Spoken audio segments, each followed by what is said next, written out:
Yeah, everything you need to know about what's been happening in Alberta and Saskatchewan is coming your way over the next 15 minutes or so. Starting, of course, with the COVID-19 case count. Alberta now has 754 confirmed cases. 64 of those are new. 77 healthcare workers are infected. And there's been another death at the Mackenzie-Town Continuing Care Centre in Calgary. So far, 9 people have died in this province, and we're learning more about one of those victims, the first person from northern Alberta to die from COVID-19. 34-year-old Sean Auger from Big Lakes County is being remembered as a loving family man who cared for the most vulnerable in his community. He was a hockey coach who worked with at-risk youth. Friends describe him as a role model. He's got the biggest heart of anyone that you'd ever meet, and cared so much about what he did and gave so much to the community and to all of the kids that he works with, and just everyone around him just really admired him and looked up to him. Turning to Saskatchewan now, where the case count stands at 184 with 8 new cases. 9 the result of community spread, so again, not travel related. The death toll there hasn't changed. It still stands at 2. Of course, those daily numbers are only part of the illustration of the impact of the COVID crisis and the impact it's having right across the country, for that matter. Another way to measure that is the job loss we're seeing out there. It is bad. But today, Alberta's Premier announced what he's calling good news on the jobs front, a massive government investment in a pipeline that will run through Alberta and Saskatchewan. Elise Von Schiel reports. 6 months of negotiations culminated today with Alberta investing $1.5 billion in Keystone XL and another $6 billion in loan guarantees next year. The pandemic and the oil price war may have motivated the deal, but it's been in the works for a long time, and Premier Jason Kenney wants it to refocus the province on longer-term economic recovery. We're launching a major project that gives Albertans a real reason for hope. Hope that we'll get through this crisis together and come out through the other side stronger than ever. The Premier says shovels will go in the ground tomorrow, and the pipeline, which will run from Alberta to Nebraska, will create almost 7,000 jobs. As expected, the industry was quite pleased. I think it had economic considerations for the province. It also get something going at a time when we are at rock bottom. Alberta's support of Keystone saved the project, as no private sector investors were interested, something that was pointed out multiple times during the Premier's afternoon update. The CEO of TC Energy also gave Kenney a nod right after U.S. President Donald Trump.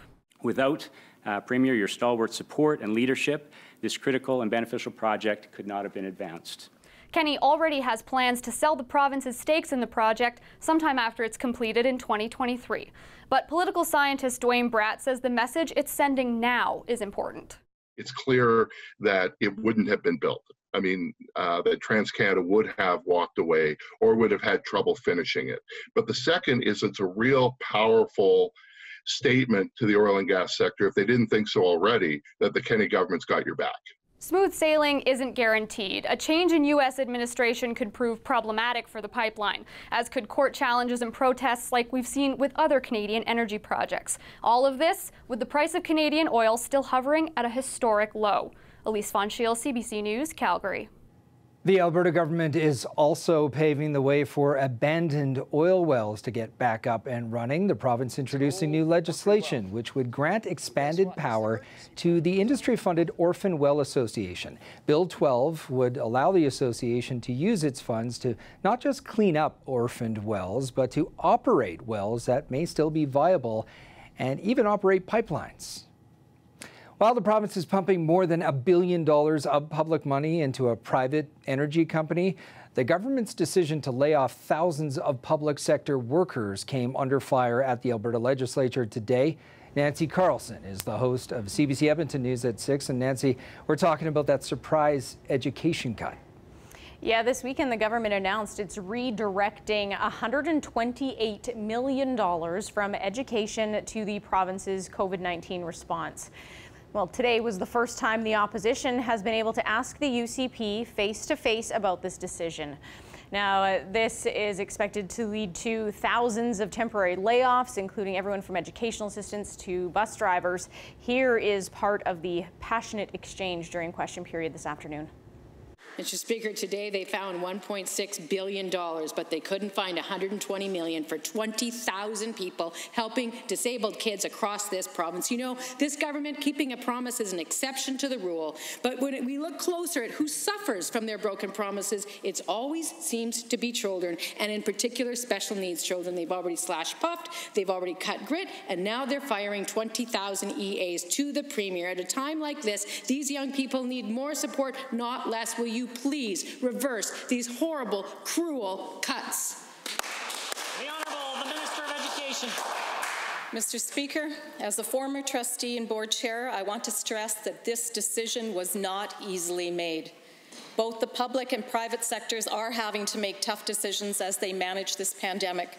With our transition to at-home learning, the resources and staffing required by our schools has temporarily changed. This is a temporary measure. I want to assure everyone who is affected that once classes resume, regular funding will be restored. And Nancy, school boards have had a few days now to digest this information. What are they saying about the cuts? Well, Rob, just today, the Edmonton Public School Board held its first meeting since schools shut their doors. Members say their schools are facing a $17.5 million cut from the government over the rest of the year. Edmonton Public School Board Chair Tricia Estabrooks says the changes are going to significantly impact students. We know it will impact students, in particular students all students that we need to support. As I said earlier, you know, just because we're in a pandemic doesn't mean that the needs of our students decreases. In fact, for many students, the needs are increasing because this really does add another layer of uncertainty, both for our students and for our staff and for our families. So again, the province says the funding will be restored once in-person classes resume. But Rob, it really is anyone's guess when that's going to be. All right, Nancy Carlson in Edmonton. Thanks, Nancy. The father of a Humboldt Broncos crash victim is questioning the Saskatchewan government's decision to relax rules for truckers.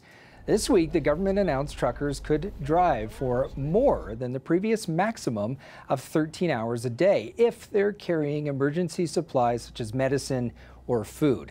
But not everyone agrees with that idea. Scott Thomas's son, Evan, was one of 16 people killed when the Broncos bus collided with a semi nearly 2 years ago. And Thomas says there's no shortage of drivers at the moment, so there's no need to allow tired drivers to drive extra hours. You know, the majority of people, the majority of companies are great companies, but as was the case in our situation, there's going to be some questionable operators that push the rules here and put people in vulnerable spots. Premier Scott Moe says the new rules are temporary and were only put in place because of this unprecedented pandemic. The federal government, by the way, announced similar rules for interprovincial truck travel. The Saskatchewan government has announced changes to help vulnerable people during this pandemic. Sam McKeag is the host of CBC Saskatchewan News. And Sam, what's the government's response plan here? Well, Rob, it starts with money. Basically, the Ministry of Social Services is giving a one-time cash injection of $171,000 for emergency shelters across the province. It's also opening vacant social housing units to people who need them. The government is trying to make sure people have somewhere to live, but still self-isolate or physically distance from others, and that can be a big challenge when it comes to shelters and other social housing. Our Social Services Minister says hotels are an option if necessary. For our clients who are ill and do not have a safe place to stay, the ministry will provide funds for them to stay in a hotel and purchase food and personal items. Once clients no longer need to self-isolate, the ministry will work with them to determine what kind of help they need to be self-sufficient, including referrals to social housing and other services that can help them find longer-term housing. Also, something else to note, as of right now, teens who would normally age out of care will not be forced out of their current housing. It's good to hear. Sam, we also heard about how the city of Saskatoon is taking a look at its construction contracts and making the best of this situation. That's right, Rob. Saskatoon City Manager Jeff Jorgensen says he's currently looking at any opportunity for road paving or underground work, even if it wasn't in this year's budget. They're trying to take advantage of quiet areas that are usually busy, including downtown Saskatoon. But this could also affect the city's lead line connection and water line replacement programs. What is the right timing for that program? Should we be looking at delaying some of those locations while people are isolating at home? Or can that program continue? Because really the water interruptions are very minor because we use temporary water connections during constructions. The city of Saskatoon is also still figuring out what's going to happen for summer staffing. Regina already announced layoffs last week, and yesterday you had news about Calgary and Edmonton. Jorgensen says in Saskatoon they're trying to redeploy as many people as possible, but he acknowledges a lot of seasonal employment callbacks will be delayed, and he expects to have more information next week. Rob? Sam McKegg in Regina tonight. Thanks, Sam. Grocery stores have been deemed essential during this pandemic. And to keep the public safe, some of them are ramping up efforts to enforce physical distancing.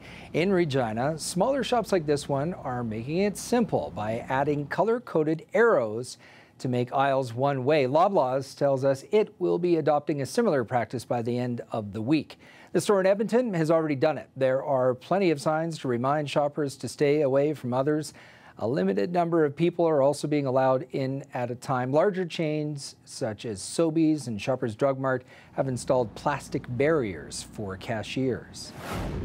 Food banks across Canada are anticipating a tsunami of people because hundreds of thousands of Canadians are now unemployed. The national organization launched an appeal for $150 million earlier this month. While donations are up in Calgary, demand has increased too, by close to 30%. The Calgary Group is distributing free medical supplies at hospitals and other facilities around that city. The group is called Calgary Chinese Against COVID-19, and it raised nearly $20,000 for the masks and other needed items. Today's drop-off was at a senior's home. I just feel like the elderly are so vulnerable, and there's not a lot of people that can really protect them, and I feel like it's our job to make sure that they're safe in order to maintain a good society in general. Well, as is the case with pretty much every sports league in the world right now, arenas and stadiums across Canada will remain quiet for the indefinite future, meaning these are scenes you may not see anytime soon at Regina's Mosaic Stadium. The CFL has officially delayed the start of training camps, which were scheduled to kick off in the middle of May. And that will likely mean a delay to the start of the season. Mosaic Stadium is, of course, slated to host this year's Grey Cup, which is also now in jeopardy. But it's still business as usual for the Riders. General Manager Jeremy O'Day says they have to prepare on the assumption there will be games to play with very little notice.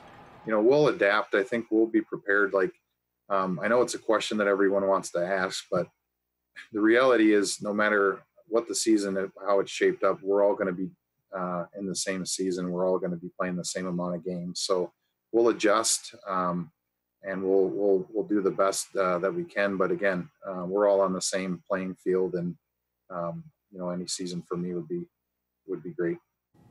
And finally for us, processions of police, fire, and EMS vehicles have been showing up at hospitals around Alberta. They're not responding to an emergency, but instead showing respect. They're putting their own spin on a trend that's emerging during this pandemic. Every evening at 7 o'clock, people are encouraged to step outside or open a window and clap and cheer, even bang some pots. It's to show support for the important and pretty scary work being done by people in the healthcare sector. Why 7 o'clock? Well, that's when there are usually shift changes at hospitals. Happy birthday! Yeah, this is great. Police in Regina giving a young girl a special safe distance birthday greeting. Little Lexi turns 9 today, but her party had to be canceled. Lexi's mom contacted neighbors who put up signs, but Grandma, well, she cranked it up a notch. She reached out to police, EMS, and the fire department, who, as you can see, were able to drop by.